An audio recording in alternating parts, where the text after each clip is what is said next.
दोस्तों, आज की कहानी है बेटा बहू माँ नहीं बन सकती, बोझ है उसको तलाक दे दो। दोस्तों, कहानी शुरू करने से पहले अगर हमारे चैनल को सब्सक्राइब नहीं किया हो तो कर लीजिए ताकि आपके पास पहुंचे हर रोज नया वीडियो। तुम्हारे बच्चे तुम्हारी कमजोरी बन गए, तुम उनके बिना कुछ भी नहीं हो। एक अकेली औरत किसी मर्द का क्या बिगाड़ लेगी। मैं चाहूं तो चुटकी बज जाती तुम्हारे अस्तित्व को मिटा दूंगा अपने पैसे के दम पर। तुम्हारे दोनों बच्चों को मैं छीन लूंगा और तुम कुछ भी नहीं कर पाओगी। नरेश अपनी पहली पत्नी नैना से बोल रहे थे। वो बोली जब वो दुनिया में आए नहीं थे, उससे पहले ही आपने हम सब से और मेरे बच्चों से हर नाता तोड़ दिया। जहाँ मुझे ईश्वर ने एक साथ दो बच्चे दिए, उसी वक्त मुझ में वो ने दोगुनी ताकत भी दे दी थी। मैं समाज के कुरीतियों और आप जैसे रूढ़िवादी मानसिकता के इंसान के साथ भी लड़कर जी सकती हूँ। उसने बड़ी आत्मविश्वास से बोला, मैं अपने बच्चों को पाल सकती हूँ। मेरे बच्चे मेरी कमजोरी नहीं, मेरी ताकत है। याद रखना, एक पशु भी अपने बच्चे की खातिर अपने से दो गुने ताकत वाले जानवर से भिड़ जाती है। फिर मैं तो उस ईश्वर की बनाई हुई अनोखी रचना हूँ। नरेश और नैना कुछ सालों पहले अलग हो गए थे। शादी के कुछ साल तक नैना को कोई औलाद नहीं थी, जिसके कारण नरेश ने उसे छोड़ दिया और दूसरी शादी कर ली। परंतु वो कहते ना, उसके घर में देर है अंधेर नहीं। तलाक के कुछ दिनों बाद ही नैना को पता चला कि वो माँ बनने वाली है। जब डॉक्टर ने उसे बताया कि वो जुड़वा बच्चों को जन्म देने वाली हैं, तो घर वालों ने जवाब दिया कि इस बच्चे को छोड़कर वो अपनी जिंदगी की दूसरी शुरुआत करे। परंतु नैना ने बच्चों के साथ अपनी जीवन बिताने का फैसला लिया। एक कहावत है, जब किस्मत खराब होती है तो इंसान ऊंट पर भी बैठा रहे तो उसे कुत्ता काट लेता। कुछ ऐसा ही नरेश के साथ भी हुआ। उसने दूसरी शादी की, परंतु एक साल बाद उसकी दूसरी पत्नी के बारे में डॉक्टर ने कहा कि वो कभी मां नहीं बन सकती है। जब नरेश को नैना के बच्चों के बारे में पता चला तो अपना हक जमाने पहुंच गया। उसने नैनो से उसके बेटे रवि को देने की मांग की थी। नैना बोली, क्यों?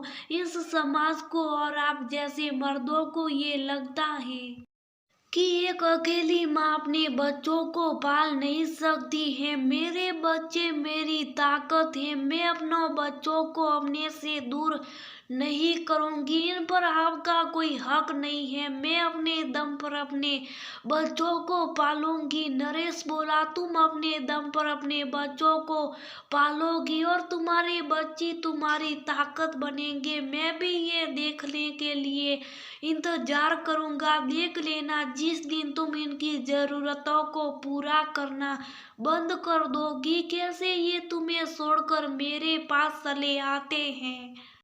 वो धमकी देकर वहां से चला गया। नैना के माता पिता को जब इस बात का पता चला तो वो अपनी बेटी से मिलने के लिए आया। नैना एक छोटी सी नौकरी करके अपने बच्चों का पालन पोषण करती थी। वो माता पिता को देखते ही रोने लगी। मैं बोली, माँ लौट आया, वो मेरे बच्चों को मुझसे अलग कर देगा। उसकी माँ बोली, एक औरत जब माँ बनती है तब वो और भी ताकतवर बन जाती है, क्योंकि तब तो वो अपने लिए नहीं अपने बच्चों के लिए जीती है। ये बात तो क्यों भूल जाती हो? अब तुम अकेली नहीं हो, हम सब है तुम्हारे साथ। अब तो तुम्हारे दो बच्चे हैं, उनकी ताकत क्या कम है? उसके पिता बोले, तुम वो माँ हो जो अपने बच्चों के लिए अपने आप से, समाज से और परिवार से हर किसी से लड़ पड़ी थी। एक माँ अपने बच्चों को अपने खून से सींचती है, तकलीफ काट के भी अपने बच्चों को खुश रखती है, उनमें हर बेहतर संस्कार को डालती है ताकि वो जीवन में आगे बढ़े और अपना एक अलग मुकाम बनाए। तुम अपने बच्चों में ऐसे संस्कार दो कि ऐसे पैसे वाले पिता और एक स्वाभिमानी माँ को सुनने में उन्हें बिल्कुल भी वक्त ना लगे, क्योंकि पैसा नहीं, परवरिश और संस्कार ही बोलता है। धीरे धीरे समय पंख लगाकर उड़ता गया, बच्चे बड़े हो गए। इधर नरेश की व्याकुलता बढ़ती गई, उसका गुस्सा किसी न किसी रूप में नैना के सामने आता ही रहता था।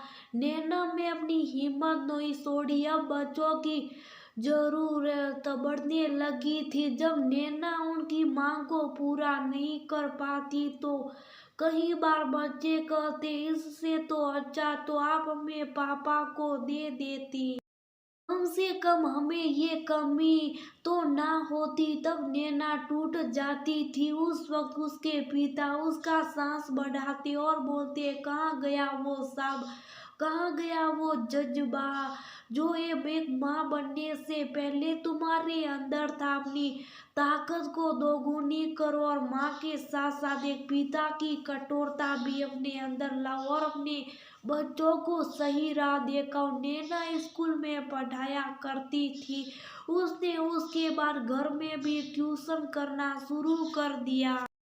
उसके पिता का दूसरा मकान जो उन्होंने नैना के नाम कर दिया था, एक पल के लिए भी नैना को चैन नहीं मिलता था। समय के साथ साथ उसका काम भी बढ़ता चला गया। नैना के स्वास्थ्य में काफी गिरावट आने लगा। एक रोज उसकी माँ बोली, अगर यही हाल रही तो तुम आगे का सफर कैसे तय कर पाओगी, तुम्हारे पापा और मैं सदा तुम्हारे साथ रहेंगे। ऐसा भी तो नहीं है बेटा, तुम्हें अपना भी ख्याल रखना होगा। तभी नैना की बेटी बोली, नानी कितनी बार मम्मी को ऐसे छोटे मोटे काम मत किया करो, ट्यूशन के बाद भी न जाने ये क्या सिलाई कढ़ाई करती और रात रात भर जग ईर अपनी आंखें फोड़ती। इससे अच्छा तो इन्हें पापा से तलाक के समय पैसे लेने चाहिए। बेटा बोला, उस समय न जाने इन्होंने क्या सोचा था और कुछ भी पैसे नहीं लिए, अब क्या फायदा, नहीं खुद बोलती और नहीं हमें बोलने देती है। नरेश ने बच्चों के मन में न जाने क्या भर दिया था। समय के साथ साथ बच्चे भी बड़े हो गए थे, परंतु नैना उन्हें बड़े ही समझदारी के साथ हर बात समझ जाती थी। बड़े बच्चे बोले, माँ हम छोटे बच्चे नहीं रहे, हम बड़े हो गए, हमारी जरूरतें भी बढ़ती जा रही हैं। अगर आप उन जरूरतों को पूरा नहीं कर पाएगी तो क्या हम पापा के पास मदद के लिए नहीं जा सकते। वो बोली, उनसे हमारा कोई रिश्ता नहीं है, जब तुम्हारे होने से पहले उन्होंने मुझे तलाक दे दिया तो अब उनकी किसी भी चीज पर या मेरी किसी चीज पर हम दोनों में से किसी का अधिकार नहीं है। बच्चों के कुछ बोलने से पहले ही नैना बोली, सब कुछ गवा कर मैंने तुम दोनों को पाया है, अब तुम ही मेरी ताकत हो। अगर तुम हार जाओगे तब तो मैं टूट जाऊंगी। तुम मेरे जीवन की वो रोशनी हो जिसके सारी मैं जीवन में आगे बढ़ती जा रही हूँ। उसकी आंखों से बहते हुए आंसू उसके जीवन के कठिन सफर की कहानी बता रहे थे।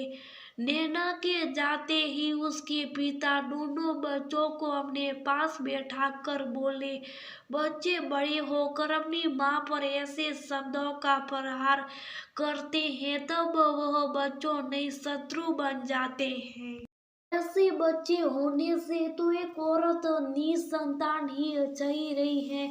वहीं चाहे नैना के पिता बोले बच्चे अपनी माँ की ताकत बनते ना कि उसकी कमजोरी। तुम लोगों ने तो अपनी जड़ को नाकाबिल और कमजोर कर दिया। उसके बाद जीवन रूपी मकान को वो कैसे खड़ा कर पाएगी। तुम दोनों अपना सुख देख रहे हो परंतु अपनी माँ का कष्ट नहीं देख रहे हो। इससे ज्यादा मैं बोलने लायक नहीं हूँ और तुम्हारी उम्र अब समझने लायक नहीं है। इतना बोलकर उसके नाना नानी वहां से चले गए।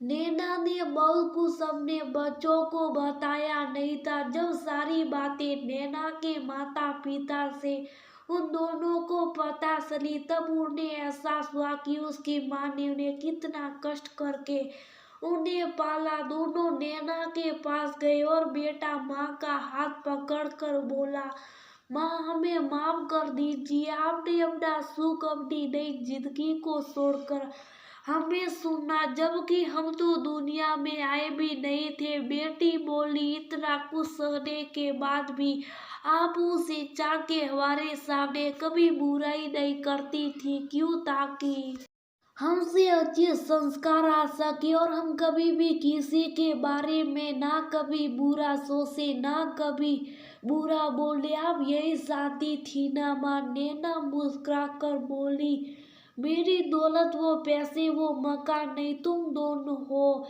तुम्हारे लिए मैंने वो सब कुछ ठुकरा दिया। जब ईश्वर ने वरदान के रूप में तुम्हें मुझे दिया, मुझे माँ बनाया तो मुझे और किसी चीज की साथ नहीं रही। फिर मैं कैसे अपने बच्चों को किसी और को दे देती जिसने मुझ पर ये लाछन लगाया कि मैं माँ नहीं बन सकती थी। इसलिए मुझे छोड़कर वो चला गया। उसके बाद मेरे दोनों बच्चों को जो जन्म से जुड़े हुए उन्हें अलग करने की कोशिश की थी। दोनों बच्चे बोले, माँ हमें हमारी भूल के लिए माफ कर दीजिए। हम आपकी कमजोरी नहीं आपकी ताकत है और आप हमारी ताकत है। हम तीनों को एक दूसरे से कोई भी अलग नहीं कर सकता। इस बात का विश्वास रखिए। हमारे शरीर का बहता हुआ हर खून आपका है और आपने हमारे अंदर हमारी माँ का संस्कार है। तीनों एक दूसरे के गले लग गए। उस दिन नैना को लगा कि उसकी यात्रा सफल हुई। एक रोज जब नरेश ने बेटों को फोन किया, बेटा बोला, मेरी माँ ने हमें अपनी कमजोरी नहीं अपनी ताकत बनाई है। जहाँ आपके लिए अब कुछ भी नहीं बचा और मैं अपनी माँ के ख्यालों में उन यादों को भी नहीं आने देना चाहता जिससे उन्हें तकलीफ हो। उन रास्तों को मैं बदल दूंगा जहाँ कभी मेरी माँ के पाँव में कांटे चुभे थे। हम तीनों एक दूसरे के लिए बहुत है। माँ अब अकेली नहीं है, इसके दो बाजू हैं। तो आप हमारी जिंदगी में दोबारा कभी झांकना नहीं। इतना बोलकर उसने फोन रख दिया।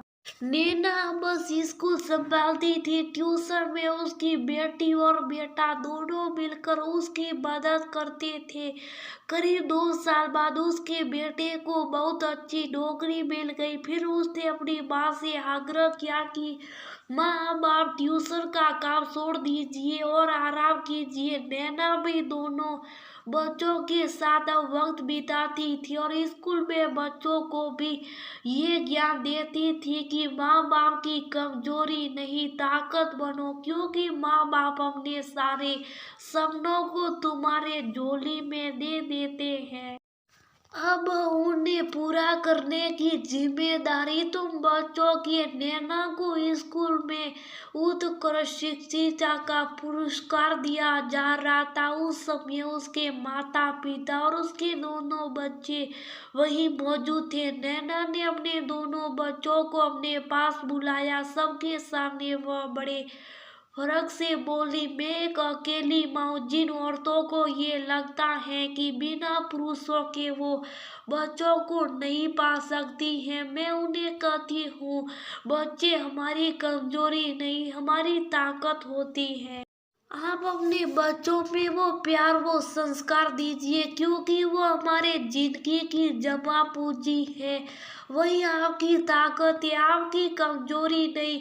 नैना के बच्चों को जब दो शब्द बोलने के लिए कहा गया तो उसके बेटे ने बोला, मैं समाज की उस सिंगल मदर को कोटि कोटि नमन करता हूँ जो अपनी पूरी जिंदगी अपने बच्चों के साथ न्योछावर कर देती है। मैं आप बच्चों से आग्रह करता हूँ कि अपनी माँ की कमजोरी नहीं उनकी ताकत बने, क्योंकि जिस माँ ने अपना सब कुछ हमें सौंप दिया, क्या हम उनके संस्कारों को भी नहीं अपना सकते हैं? क्योंकि जीवन कठिन समय में पैसा नहीं, परवरिश और संस्कारी बोलता है और दिखता हर जगह बस तालियों की गूंजती उसने सही मायने में एक माँ की जीती। दोस्तों, दुनिया कहाँ से कहाँ चली गई है, परंतु इस पुरुष प्रधान देश में आज भी कई पुरुषों को ये लगता है कि औरत की सबसे बड़ी कमजोरी उनके बच्चे